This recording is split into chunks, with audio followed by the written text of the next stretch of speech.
de Jesus, mãos que não temem o encontro com a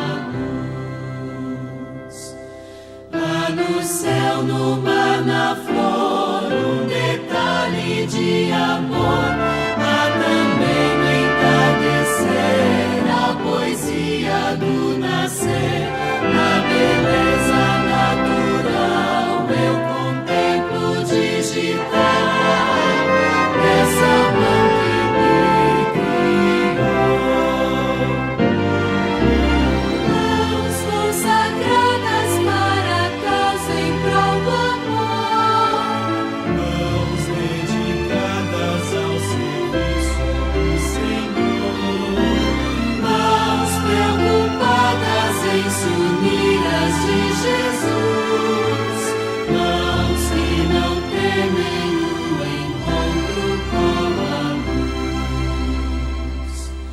Minha mão com a de Jesus vai se unir no ideal de mostrar que a sua cruz é um fato bem real. Através dessa união eu pretendo a integração com Jesus e com você. Mãos consagradas para a causa em prol do amor. Mãos dedicadas ao serviço do Senhor. Mãos preocupadas em se unir às de Jesus. Mãos que não temem o encontro com a luz.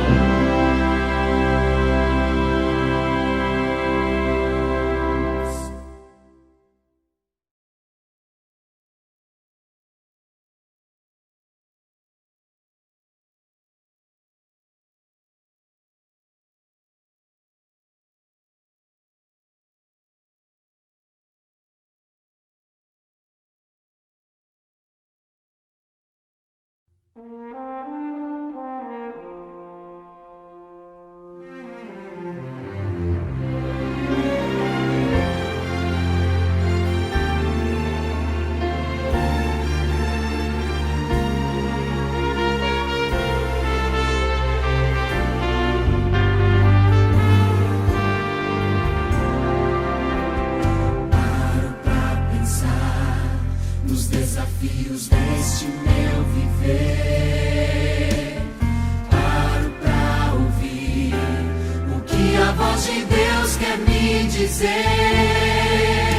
São tantas as pressões que tenho que enfrentar, mas bem acima delas sei que está meu Pai.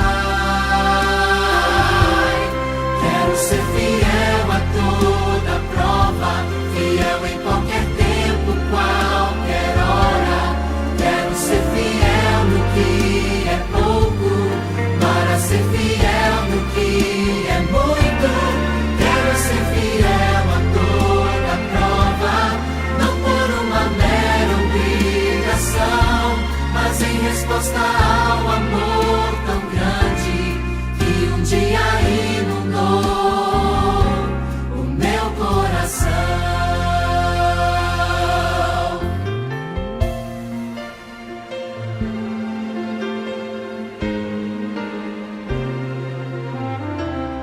Posso triunfar, conheço alguém que já venceu por mim.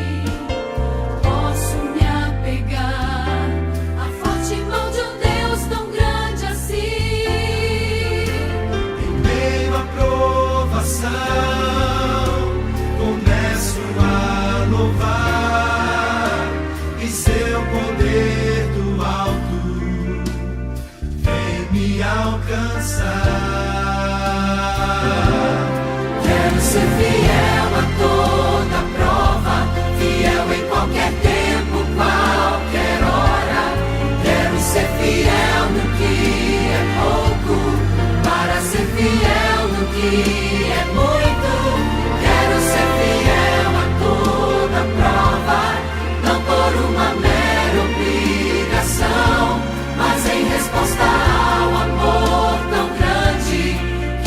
dia inundou o meu coração. Deus poderoso, Pai tão grandioso, envie em meu auxílio seu anjo mais poderoso. Quero ser fiel a toda prova, não por uma mera obrigação, mas em resposta ao amor tão grande, ao amor tão grande, ao amor tão grande, que um dia inundou o meu coração.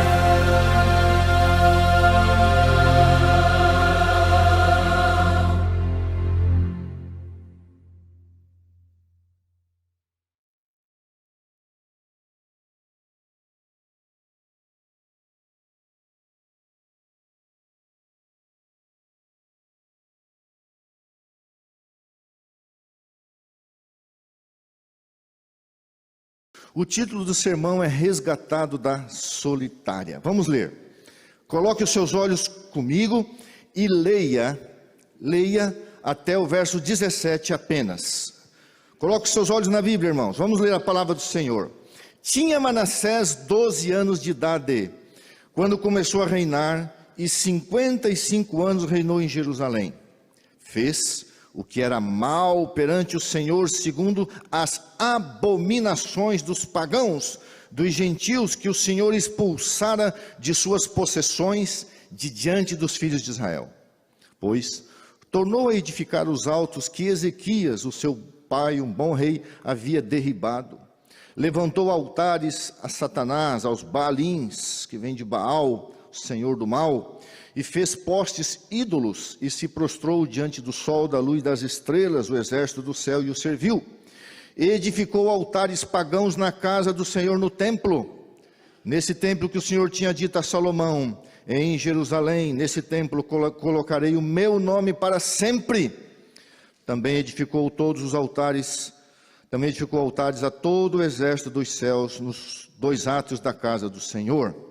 Queimou seus filhos como oferta no vale de Inom, adivinhava pelas nuvens, era agouro, uma coisa má. Quem faz agouro ou tenta fazer agouro, prejudicar outros, praticava feitiçaria, tratava com necromantes e feiticeiros, era guiado pelo próprio demônio e prosseguiu em fazer o que era mal perante Deus, para o provocar a ira. Também impôs a imagem de escultura do ídolo que tinha feito na casa de Deus, na casa que Deus dissera a Davi e a Salomão seu filho: nesta casa e em Jerusalém, que escolhi de todas as tribos de Israel, Judá, colocarei o meu nome para sempre. Ele apagou o nome de Deus. E não removerei mais o pé de Israel da terra que destinei a seus pais, contanto que tenho cuidado de fazer tudo o que lhes tenha mandado, toda a lei, os estatutos e os juízos dados por intermédio de Moisés. Manassés fez errar a Judá e os moradores de Jerusalém, de maneira que fizeram pior do que as nações que Deus tinha destruído diante dos filhos de Israel. Verso 10.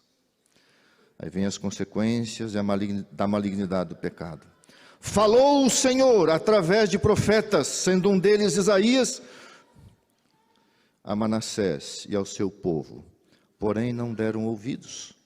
Pelo que o Senhor trouxe sobre eles os príncipes do rei da Síria, os 2 príncipes, Azaredom e Assurbanipal, os quais prenderam Manassés com anzóis, com ganchos, pelos lábios, pela narina, amarraram-no com cadeias e o levaram à Babilônia, que era a 2ª capital da Assíria. Verso 12. Ele, angustiado numa solitária, suplicou deveras ao Senhor seu Deus, e muito se humilhou perante o Deus de Israel. Fez uma oração a Deus, e Deus se tornou favorável para com ele. Atendeu-lhe a oração e a súplica, e o fez voltar para Jerusalém, ao seu reino. Então reconheceu Manassés que o Senhor era Deus, Depois disso, edificou o muro de fora da cidade de Davi, ao ocidente de Gion, no vale, e a entrada da porta do peixe, abrangente de Ofel, e o levantou muito alto. Também colocou chefes militares em todas as cidades fortificadas de Judá. Tirou da casa do Senhor os deuses estranhos e o ídolo, como também todos os altares que edificaram na casa do Senhor e em Jerusalém, e os lançou fora da cidade. Restaurou o altar do Senhor, sacrificou sobre ele ofertas pacíficas e ações de graças, e ordenou a Judá que servisse ao Senhor Deus de Israel. Contudo, o povo ainda sacrificava nos altos, mas somente ao Senhor, seu Deus. Irmãos, quando Deus faz uma promessa, e o homem preenche as condições para aquela promessa, a promessa de Deus se cumpre. Vamos relembrar? Segundo Crônicas 7,14, se o meu povo que se chama pelo meu nome, se humilhar, orar, se converter dos seus maus caminhos, abandonar, o que eu farei? Perdoarei os seus pecados, sararei a sua terra. Irmãos, preste atenção na frase, quando Deus faz uma promessa condicional, e o homem preenche as condições, se adaptando para receber aquela promessa, Deus cumpre a sua promessa. Manassés tinha 12 anos de idade. Era filho, o seu nome significa esqueço o meu sofrimento. Ele tinha 12 anos de idade, era filho de um bom rei, o rei Ezequias. E aos 12 anos, até aos 22 anos, durante 10 anos, ele foi corregente com o pai. Quando diz aqui que ele reinou com seu pai, ele foi corregente quando era menino, para aprender o que era ser rei até os 22 anos, e durante 55 anos reinou em Jerusalém. A tradição judaica, e a maioria dos historiadores afirma, que ele era neto do profeta Isaías, pois sua mãe, Efzibá, era filha do profeta Isaías. Nós vamos ver que ele assassinou seu próprio avô. Efzibá significa meu deleite está nela. O próprio Isaías, capítulo 62, verso 4, falando de Jerusalém, ele colocou esse nome referindo-se à cidade de Jerusalém. Manassés foi o pior rei de Judá, o mais idólatra e ousado no pecado, e diz a serva de Deus no Patriarcas e Reis, sendo assassino do próprio profeta Isaías, segundo a tradição, e os bons historiadores, era seu avô. Irmãos, vamos ver o caráter desse homem, do verso 1 em diante, ali um pouquinho, verso 2 em diante, melhor dizendo, fez o que era mal perante o Senhor, segundo todas as abominações dos gentios. Irmãos, os pagãos que ocupavam a terra prometida eram tão maus. Durante 4 séculos, 400 anos, Deus enviou mensagem de arrependimento, porque Deus nunca destrói sem oferecer muita graça se eles não quiseram. E Deus, para limpar a terra, para inserir ali o seu povo, Deus elimina as nações pagãs. E a Bíblia diz que Manassés fez pior do que eles. Fez pior do que os cananeus. Citando apenas uma das várias tribos que ali viviam, fez pior. Irmãos, a abominação diante de Deus significa uma coisa que Deus não tolera, Deus não aceita. E aqui é mencionado algumas das suas abominações. A Bíblia diz que quando o templo foi inaugurado por Salomão, Deus disse, nessa casa, nesse monte, colocarei o meu nome para sempre, na tribo de Judá, da onde nasceria o Salvador. Mas era uma profecia, era uma promessa condicional. Então o que ele fez na casa de Deus?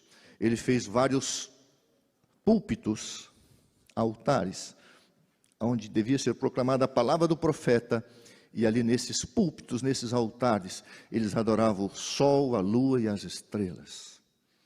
Haviam rituais, como se fala a palavra aqui, impronunciáveis, ou que não convém falar, envolvendo prostituições dentro da casa de Deus. O verso 6 diz assim, queimou seus filhos como oferta no vale de Inom. Uau! Bonzinho, né? Colocar os seus filhos e queimar os seus filhos, provavelmente dentro de um forno, em forma de um deus, um assassino de crianças. Irmãos, ele adivinhava pelas nuvens, era agoureiro, praticava feitiçaria, tratava com necromantes e feiticeiros, e prosseguia em fazer o que era mal perante o Senhor para o provocar a ira. Irmãos, o trono de Deus, o lugar que deveria ser o trono de Deus, se tornou o trono de Satanás, e Manassés era um servo direto do diabo. Um completo comprometimento com o próprio Satanás. Irmãos, o objetivo de Satanás tem sido reproduzir o seu caráter nos seres humanos. Não conseguindo tirar Deus do seu trono, ele quer tirar Deus do trono da nossa vida e possuir a nossa vida. Não tem jeito, irmãos. No nosso coração, no nosso ser interior, na nossa mente, só há um trono. Ou Deus habita, ou o diabo toma conta. Não existe campo neutro. Ou somos de Jesus, não sou nada. Não existe não sou nada. Ou é de Cristo, que não é por mim, é contra? Não tem jeito, irmãos. Ou você é a favor ou é oposição a Cristo. Quem comigo não ajunta, espalha. Não existe Deus, o diabo e um campo neutro. Quem está no campo neutro já está no lado do inimigo. Irmãos queridos, verso 10. Falou o Senhor a Manassés e ao seu povo, porém não lhe deram ouvidos. Aqui está o caráter de Deus. Irmãos, a exaltação dos remidos será um testemunho eterno da misericórdia de Deus. Deus olha para o coração daquele ser guiado pelo diabo e manda mensagens e mensagens, e o mais forte dos mensageiros, quem era? O grande profeta Isaías, provavelmente o seu avô.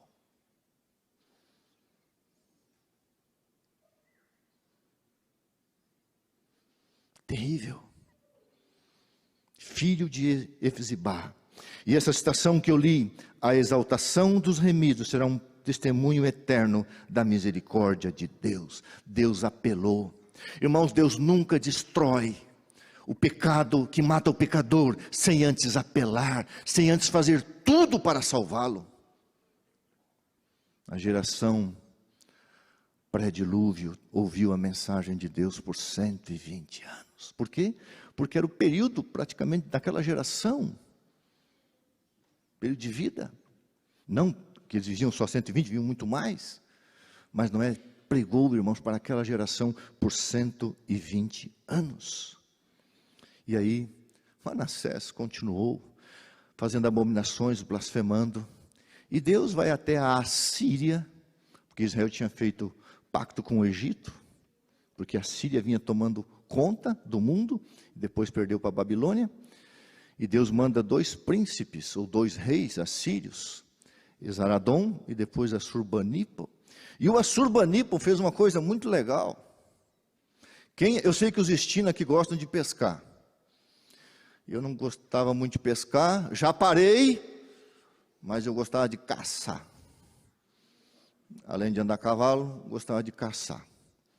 Hoje não tenho coragem de matar nenhum pardalzinho, mas matava iambu, jaco velho, pomba carijó, pomba preta, marreco, marrequinho do banhado.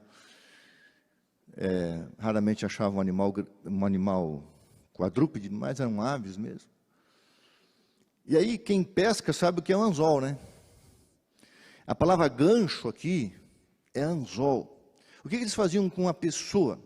Eles colocavam um anzol grande nos lábios. Hoje usa o piercing, né? Isso é um anzol da Síria. Botaram um anzol aqui, ou mais provavelmente no nariz. Então é muito legal, você vem uma pessoa e fura com um anzolzão de pescar peixe grande, fura o teu nariz, coloca um piercing e arrasta você de Judá até Babilônia. Não sei como foi, se foi a pé, 1.400 quilômetros. Eu sei que confortavelmente ele não foi. Então vamos imaginar assim a cena mais provável, porque os assírios eram muito bonzinhos. Para ele não escapar, botaram um anzol no narizinho dele, amarraram ele atrás de um cavalo e ele foi caminhando. Vamos imaginar, a Bíblia não revela como foi, numa carruagem que ele não foi. Não creio que foi a cavalo, talvez tenha sido, mas vamos imaginar que ele foi a pé. Que tal você caminhar 1.400 quilômetros a pé, preso por um anzol no teu nariz. Deve ser muito gostoso, né? Deve ser um exercício maravilhoso. E ali ele foi jogado numa cela. Irmãos, uma lição. Deus muitas vezes permite e promove a humilhação de um filho ou uma nação, para que ela aprenda a ser humilde e a humilhar-se diante do Senhor. Nós temos que ter uma vida, irmãos, de humilhação diante de Deus, para ter humildade diante dos homens. A Bíblia não fala, seja humilde diante de Deus. A Bíblia diz, humilhai-vos na presença do Senhor, e Ele a seu tempo vos exaltará. Vou contar uma história do meu sogro. Sogrão, Paulo Montanari, um homem de Deus. Minha sogra, dona Doralice. Meu sogro é um pastor aposentado.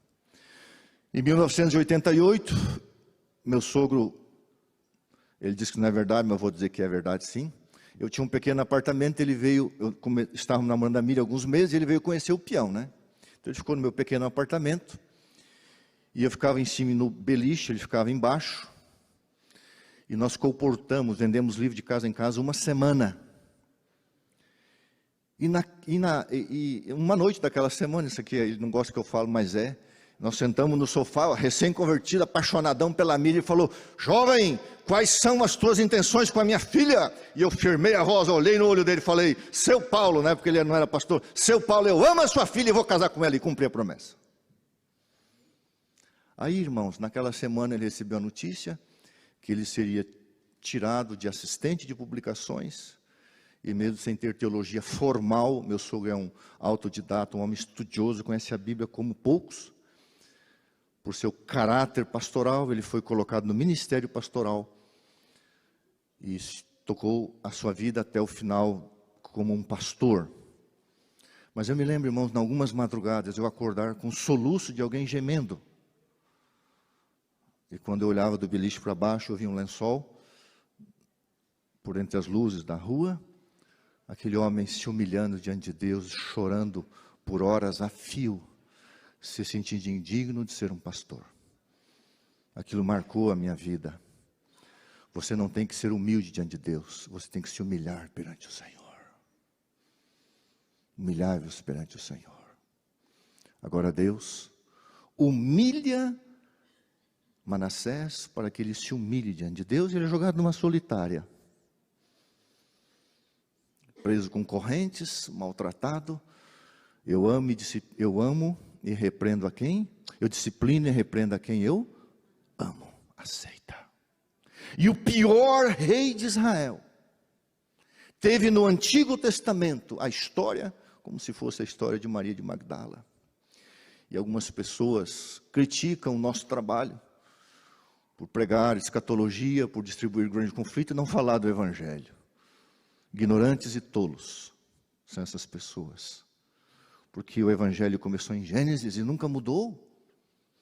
E uma das maiores manifestações da graça de Deus foi sobre esse homem, que fez pior do que os que foram destruídos. E ali na prisão, a Bíblia diz, verso 12, ele, angustiado, suplicou deveras, muito, se humilhou diante de Deus, se lançou diante da misericórdia e da graça de Deus, muito se humilhou perante o Senhor. Com certeza ele sabia, segundo Crônicas 7,14 de cor. Fez-lhe oração e Deus se tornou favorável a ele. Eu duvido que você ou eu perdoaríamos Manassés.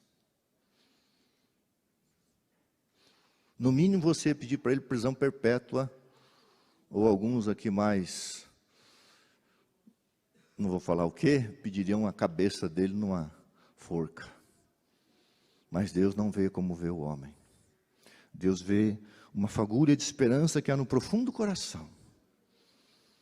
E a Bíblia diz que Deus atendeu.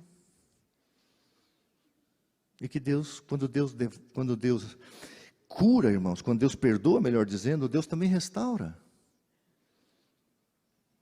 E Deus devolve o reino, e ele volta para o reino. E ele faz uma limpeza como pôde, apesar de ter levado milhares de pessoas à destruição, porque muitos ainda continuaram com as suas idolatrias, porque ele criou fundamentos muito fortes e a idolatria não foi erradicada no seu tempo. E Deus o perdoou. Irmãos, você escolhe humilhar-se diante de Deus ou ser humilhado pelo inimigo diante dos homens? O Espírito Santo trabalhou nele. Olha o que diz o livro Desejado: o arrependimento vem de Deus, tão certo como vem o perdão.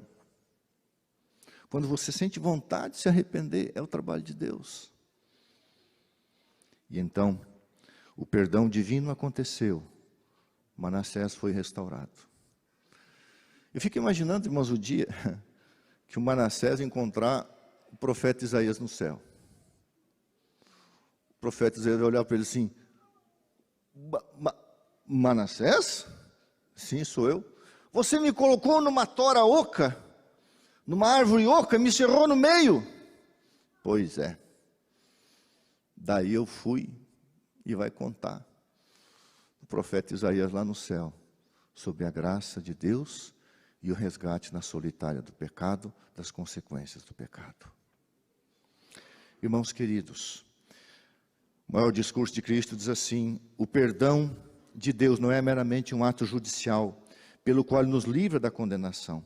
É não somente perdão pelo pecado, mas livramento do pecado. É o transbordamento do amor redentor que transforma o coração. O perdão de Deus não é um ato apenas forense, legal, está perdoado. Não, é um ato que causa transformação. Todo perdão ele é transformador, deve ser, senão não é perdão. O objetivo de Satanás tem sido de reproduzir seu próprio caráter nos seres humanos. Ele tem sido bem sucedido em instilar no coração humano o ódio, a inveja e a ambição. Ontem li uma citação que diz assim: o propósito da nossa vida e a ambição da nossa vida deve ser o céu. Satanás, ele distorceu algumas palavras. Ser ambicioso não é errado, depende do objeto da sua ambição. A sua ambição deve ser o céu. Ambicionar, desejar, a ponto de cobiçar no bom sentido. Irmãos, quando você abriga as obras da carne, você vai ter os frutos da carne, que é o sofrimento e a dor. Mas a Bíblia fala do fruto do Espírito. Algumas leituras para a gente meditar. Caminho a Cristo, página 64, diz assim, presta atenção, apesar de ser uma leitura. Muitas vezes teremos de prostrar-nos e chorar aos pés de Jesus por causa de nossas faltas, erros e pecados. Mas não devemos desanimar. Mesmo quando somos vencidos pelo diabo, não somos rejeitados nem abandonados por Deus. Uau! Mesmo quando somos vencidos pelos desejos da carne, pelo nosso eu, mesmo quando somos vencidos por Satanás, não somos abandonados por Deus. Quando Eva e Adão caíram, não foram abandonados por Deus. Quando Davi caiu, não foi abandonado por Deus. Quando Manassés caiu, não foi abandonado por Deus. Quando Salomão caiu, não foi abandonado por Deus. Isso é graça. No passado havia uma teoria tão ignorante que dizia que o Antigo Testamento não tinha mais valor, era só o Novo. Depois essa ignorância acabou. E agora vem outras ignorâncias, a abolição da lei de Deus, a graça no Novo Testamento, a lei no Antigo. Guarde essa frase. Muitas vezes você e eu teremos que chorar aos pés de Jesus, porque o inimigo nos venceu. E a irmã White diz, mesmo quando somos vencidos pelo diabo, não somos rejeitados nem abandonados por Deus. Cristo está à direita do Pai, fazendo intercessão por você e por mim. Agora diz para mim, se você fosse perfeito, não tivesse lutas, dificuldades, para que nós teríamos um intercessor? Nós temos um intercessor nessas horas de necessidade, de queda, de lutas. Segunda citação. Eu gosto dessa citação. Quando pecamos e sentimos que não devemos orar, é o momento de orar. Devemos orar e crer. Você acabou de cometer um ato abominável, pecaminoso diante de Deus, ficou com vergonha, sentiu que não deve orar. Nesse momento é que você deve orar. Quando você sente que não deve orar, esse é o momento que você deve orar. Porque se você sentiu vontade de não orar, é porque Deus quer que você ore. Vou ler literalmente, o maior discurso de Cristo. Quando sentimos que pecamos e não é possível orar, esse é exatamente o momento de orar. Talvez nos sintamos envergonhados e profundamente humilhados. Devemos, porém, orar e crer. Agora, presta atenção nessa citação. Presta atenção. Deus, Ele próprio, se obrigou a atender ao nosso clamor, quando nos chegamos a Ele confessando nossa indignidade e pecado. A honra do seu trono está posta como penhor do cumprimento de sua palavra a nós. Confesse, se humilhe e Deus não te rejeitará, nem te abandonará. Testemunhos Seletos, volume 3, página 213, e a penúltima citação. Eu gosto disso aqui. A irmã diz assim, imagina a cena. Em se chegando ao trono da graça, o Filho de Deus se torna cliente de Jesus, o grande advogado. E a primeira manifestação de arrependimento, o primeiro desejo de perdão, Cristo esposa a causa desse, e fala a sua, intercedendo ao Pai, como se o fizera por si próprio. Isso é literal, decorei essa citação. Está, Testemunhos Seletos, 3, página 30, vou repetir. Vou tentar esmiuçar essa citação. Em se chegando ao trono da graça, você e eu nos tornamos clientes de Jesus, o nosso advogado. E a primeira manifestação de arrependimento, o primeiro desejo de perdão, Cristo pega, a palavra esposa, é pegar, esposar. Ela é minha esposa, eu a esposei, eu a tomei, no sentido de recebê-la como esposa. Jesus esposa a nossa causa, toma a nossa causa e fala a sua. E Jesus vai perante Deus, não em nome do Gilson, não em nome de ABC, Jesus vai em nome dele, como meu representante. Ele é meu advogado, o advogado vai como advogado, representando o réu.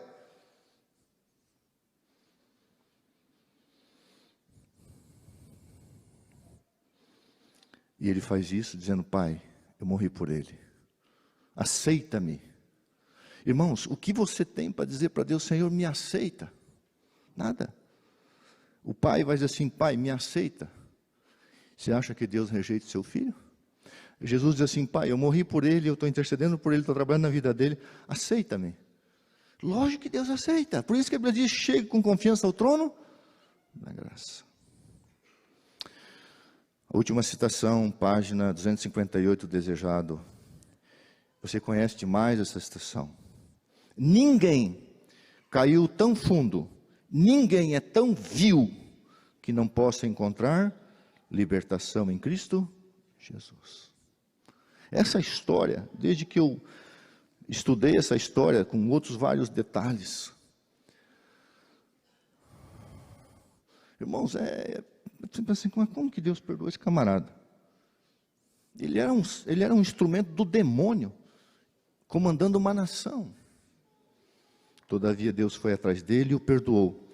E lá, na solitária, sofrendo as consequências do pecado, o Espírito Santo tocou, ele se humilhou, segundo Crônicas 7,14, se cumpriu. Manassés foi perdoado e eternamente salvo será. Eu não sei se às vezes você se sente assim. Tem uma coisa que eu não é que eu não goste, mas eu fico um pouquinho às vezes preocupado. Há uma expressão de Aiden Wilson Tozer, quando foi ordenado ao ministério, um homem de Deus, A.W. Tozer, um homem protestante, fiel, do século XX. No dia da sua ordenação, ele escreveu uma oração. E nessa oração ele diz assim, Pai, se as pessoas me conhecessem como eu me conheço, como o Senhor me conhece, elas não me tratariam tão bem assim. Às vezes eu vou por aí, ô pastor, tal, com a semana um casal veio conversar, que legal, tal, te conheci, vamos tirar uma foto. Eu fico pensando, ô minha filha, segue Jesus. Eu fico preocupado. Porque um dia que você achar que você é alguma coisa, você está querendo roubar a glória de Deus, ou tirar um... Não. Eu sempre brinco, falo, né? Só conhecer um pecador a mais. Ah, pastor, não fala assim, o senhor está se depreciando. Eu queria que Paulo tivesse aqui e ele diria, eu sou o principal dos pecadores. Não que ele praticava os piores pecados, mas ele tinha consciência de quem ele era, quem ele não era e do alcance da graça de Deus. Hoje, nós assistimos um milagre do Provai e Vede. Hoje de manhã, eu quero agradecer, eu tenho alguns amigos virtuais. Vânia, da Bahia, eu vou te batizar, professora Vânia. Amizade espiritual com a Vânia, não a conheço, nunca conversei nem por FaceTime. Uma fiel filha de Deus, está pregando o evangelho e recebendo muitas oposições. E eu tenho um irmão que a gente fala que é amigo, né? O Jorge Kadashi, de uma cidade chamada Canaã dos Carajás, Pará. E ele me mandou uma história, e hoje de manhã eu conversei com a Fernanda. Pode colocar a foto dela, por favor?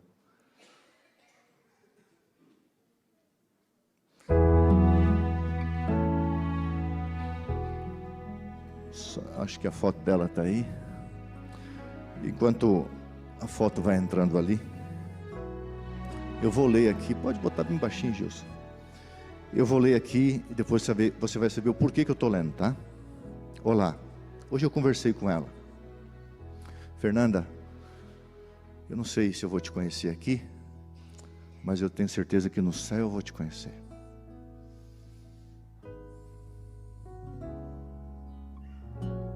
Isso aqui toca meu coração. Olá, meu nome é Fernanda, tenho 37 anos. Sou educadora no município de Canaã dos Carajás há 7 anos, onde moro há 15 anos. Atualmente, estou fazendo tratamento no Hospital do Câncer, Hospital de Amor, tá de Amor, deve ser do Amor, em Jales, São Paulo. Fui diagnosticado em 2022 com um tumor raro no estômago, com metástase no ovário e no peritônio. Depois de um ano fazendo quimioterapia, fiquei bastante debilidade, perdi 35 quilos. Ela fez junto com um grupo, fizeram uma vaquinha para arrecadar um valor muito alto, porque o câncer dela não tem cura aos olhos humanos. E ela foi internada 3 dias no Hospital Beneficência Portuguesa em São Paulo, e os médicos chegaram à seguinte conclusão: não dá para mexer. E amanhã, ela saiu do hospital ontem, amanhã ela está voltando para Jales, esperando um milagre de Deus, porque vários dos seus órgãos vitais estão tomados de câncer. Uma jovem, filha de Deus, com apenas 37 anos. Ela está no apartamento da sua prima, ali perto do NASP, São Paulo. E hoje o Jorge falou, tenta visitar. Eu não pude ir lá essa semana, mas liguei para ela hoje de manhã, conversamos. Eu falei, manda uma foto sua. Por que eu estou contando a história? Porque esse rostinho tão belo não é o que é hoje. E eu não vou mostrar, lógico. Irmãos, como se sente uma pessoa assim ao saber de um diagnóstico que aos olhos humanos é terminal? Que faz uma arrecadação e deve fazer, interna-se só nesse hospital que tem um tratamento diferenciado para tratar, iam retirar todo o estômago dela. Hoje ela não pode se alimentar, se alimenta por sonda. Eu não sei, Fernanda, eu imagino você se sentindo numa cela solitária com a sua dor. Eu falei para ela, Fernanda, posso contar? Em que propósito? Eu me pergunto, apenas para contar uma história? Eu falei para ela que milhares de pessoas vão orar por ela. E se Deus quiser, ela será curada. Porque curada ela será, se não nessa vida, para a vida eterna. Mas esse câncer vai sair do seu corpo um dia. O leproso chegou para Jesus com uma doença incurável, se prostrou e disse: se quiseres, tu podes. Não há nada enorme, grande demais para o poder de Deus. Nada nesse mundico aqui, nada. Mas também não existe nada pequeno demais para o seu amor. Desde o minúsculo átomo até o maior dos astros, Deus controla pelo poder o que é maior e pelo seu amor o que é menor. E o leproso incurável, como o cego Bartimeu: se quiseres, disse o leproso, podes tornar-me puro. Ele disse: eu quero. Tocou a mão e a lepra saiu. Então, querida Fernanda, se Deus quiser, Ele é Deus. Mas se Deus disser não para essa vida, Ele continua sendo o teu Deus, como diz a música. O que eu quero pedir para você da igreja, você que está no canal, ore pela Fernanda.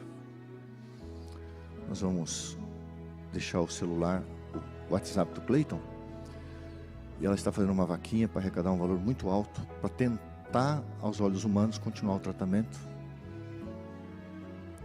Veio lá de Rondônia, Canaã dos Carajás, para estar aqui. Que luta, irmãos. Que recursos tem uma professora de uma rede municipal. Mas ela tem a graça de Jesus e o favor de Deus e a mão de Deus. E terá as orações de milhares de pessoas. Posso ouvir um amém? Pelo menos hoje, ore por ela. E para terminar, veio na minha cabeça, irmãos, o pastor deve preparar muitas coisas de sermão, mas algumas coisas não deve preparar. Deixa que o Espírito Santo traga. Eu aprendi uma coisa com a Igreja Central de Curitiba. Quando tinha um problema naquela igreja,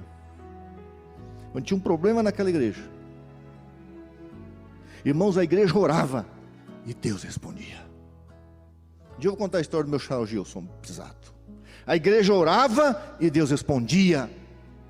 Por que muitas vezes não vemos milagres mais? Porque como igreja nós oramos pouco. Eu quero que essa igreja central de Americana ore, e se for da vontade de Deus, um dia a Fernanda vinha aqui dizer: eu fui curada nesta vida para servir o Senhor como essa mulher do Provai e Vede. Então eu vou fazer um pouquinho diferente. Eu quero chamar o triuno para cantar. Eveline, eu quero que você termine, tá bom? Eu vou falar um pouquinho mais. Vem o triuno e depois vem a Eveline. Eu quero que vocês cantem mais hoje de manhã. Eu quero que eles cantem, depois eu vou fazer uma emenda do sermão, que eu quero falar um pouquinho ao seu coração.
Cansado, desanimes, por ti mãos se estendem e o impossível se fará por crer somente, pois não Ele quer operar só por ti.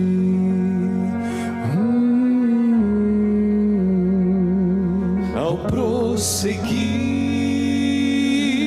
ir com fé, sem desistir, se a escuridão vier, verás a luz a iluminar.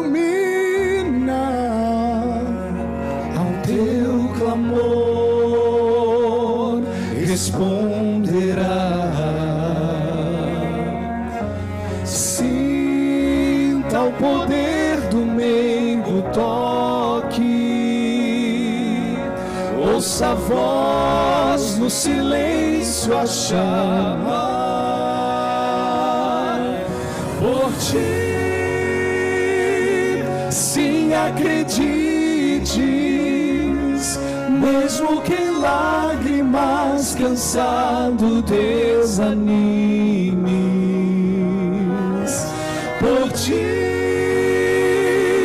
mãos se estendem e o impossível se fará por crer somente.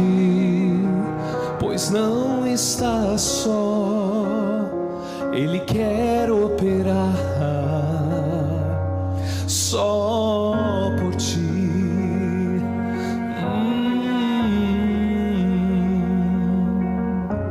Por ti.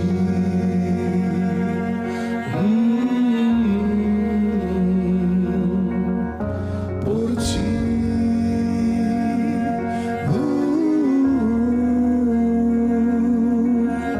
Por ti. Por ti. Por ti. E ser liberto enfim. Por ti. Sim, acredite. Sim, acredite.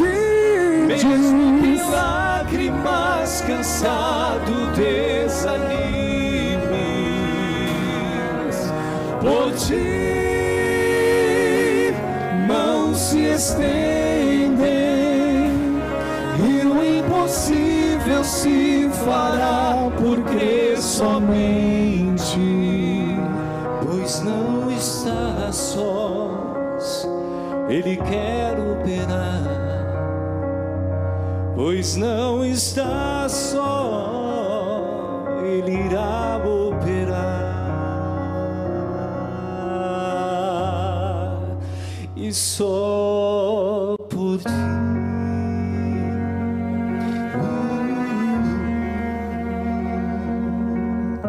Por ti.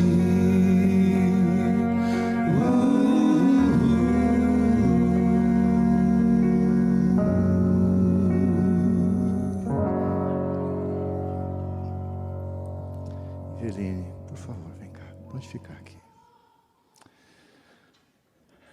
Quero fazer uma pergunta para você. Pense agora na sua vida pessoal. O que você gostaria de confessar em humilhação diante de Deus? O que você gostaria que Jesus fizesse por você agora? Eu não pedi para o trio cantar essa música, nem imaginava. Foram tomados pelo Espírito Santo. Tem alguma coisa que você gostaria que Jesus fizesse por você hoje, a ponto que se você se sentisse como Manassés, numa cela solitária, sofrendo as consequências? Você acha que o mesmo Deus que fez por ele, que fez por outros, não vai fazer por você? Você se sente indigno? Que a alma, em sua impotente indignidade, se lance sobre a misericórdia de Deus. Eu vou pedir que a Eveline continue sendo usada por Deus e cante. Se você quer que Deus faça alguma coisa, não precisa manifestar. Vir aqui à frente, confessar. Mas eu quero que você se levante e converse com Deus. Que por mim, eu continuo precisando. Porque debaixo da régua de Deus, nós somos todos iguais. Todos. A nossa salvação é comum. Então eu permanecerei em pé, conversando com meu Deus. Tem alguma coisa que Deus precisa fazer por ti hoje? Por ti. Creia. Enquanto ouvimos a música, se você sente, quer, precisa, se levante para a gente orar.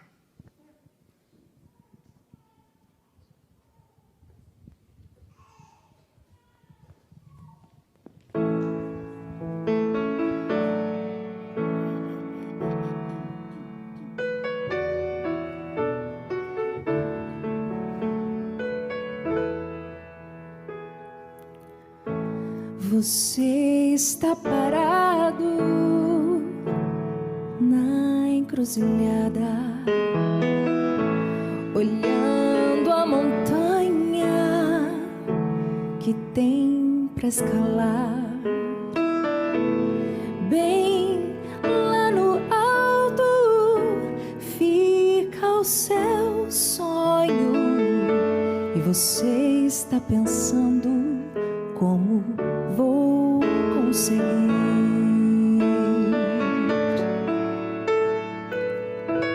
Alguns já falaram, você ficou louco.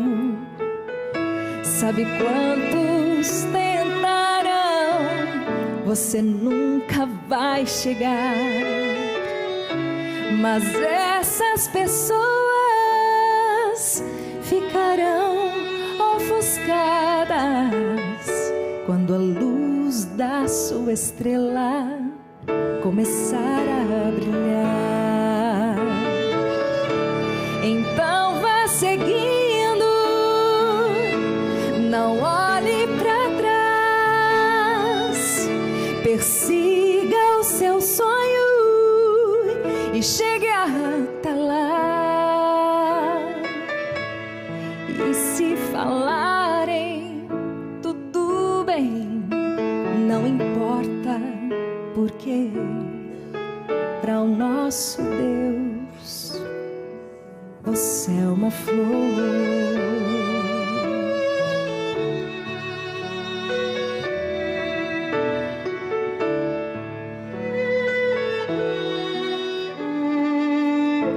Alguns alcançaram a sua chegada, escalaram a montanha, decidiram arriscar.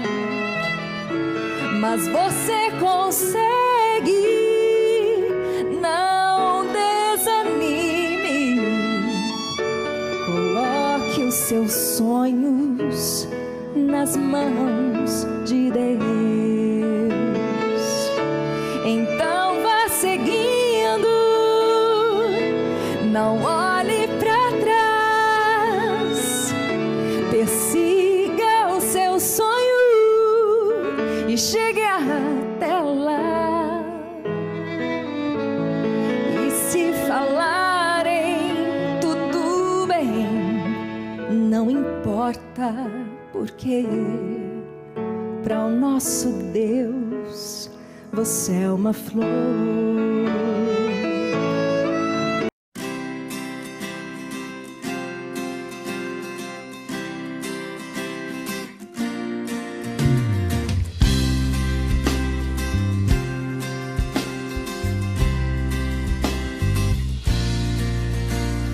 Venha, Senhor, em mim habitar, pois quero ser templo teu.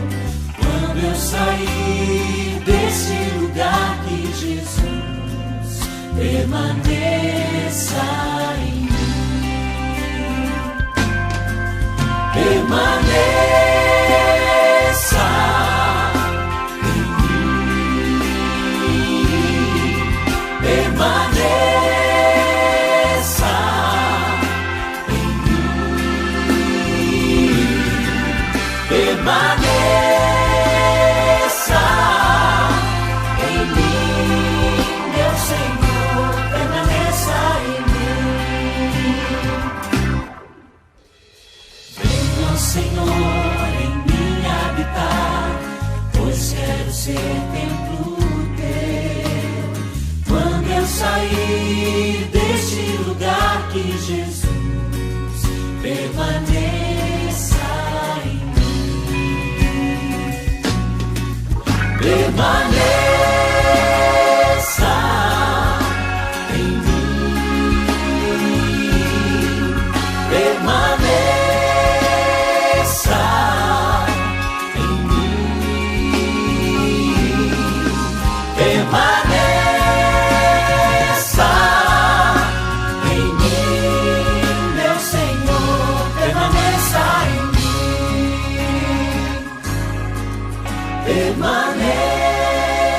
Permaneça em mim.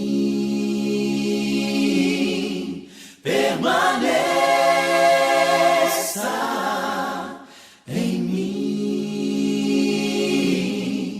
Permaneça em mim, meu Senhor. Permaneça em mim.